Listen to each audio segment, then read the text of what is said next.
Nous sommes dans une région, la région du fleuve, où les paysans louent la terre. Je dis bien louent la terre, alors qu'il y a des latifundias, je dirais bien des latifundias, d'Indiens, d'autres.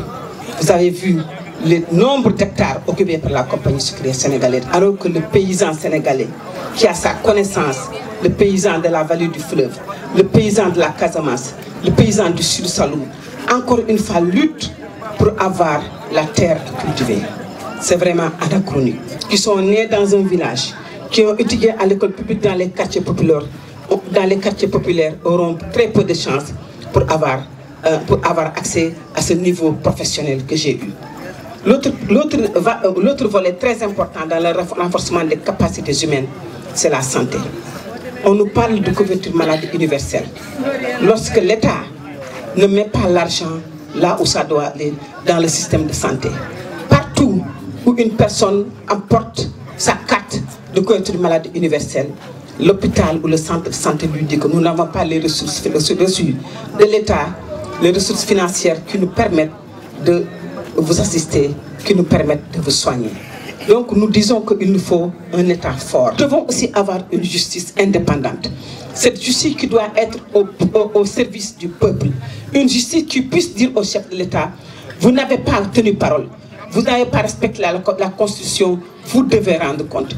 Une justice qui demande à l'État, au chef de l'État, de rendre compte de ses engagements, des engagements qu'ils ont pris lorsqu'ils sont élus.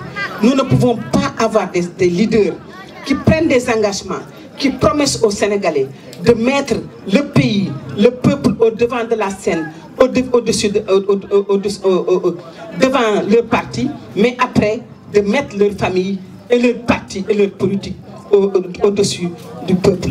Donc nous devons avoir un système judiciaire qui puisse aussi faire cela et punir toutes les personnes qui ont tort, qui commettent des crimes, que ce soit des crimes économiques ou des crimes sociaux, sans qu'il y ait sans qu'il y ait de favoritisme. Nous voulons aussi des institutions fortes. Ces institutions aussi, c'est l'Assemblée, c'est le Parlement, c'est aussi la presse et c'est les médias. Mais au-delà de cela aussi, nous voulons un État qui sache que le Sénégal revient aux Sénégalais. Cela ne veut pas dire que nous vivons en autarcie, mais que nous sachions que lorsqu'il y a des relations avec l'étranger, des relations avec les entreprises étrangères, avec les États étrangers, lorsqu'il y a privatisation, la priorité doit revenir au secteur privé sénégalais. Enfin et surtout, nous avons besoin d'un système bancaire et d'un système monétaire qui endogène, qui regarde les intérêts des Sénégalais. Nous devons mettre sur la table la discussion sur notre monnaie, sur notre institution monétaire et sur nos institutions.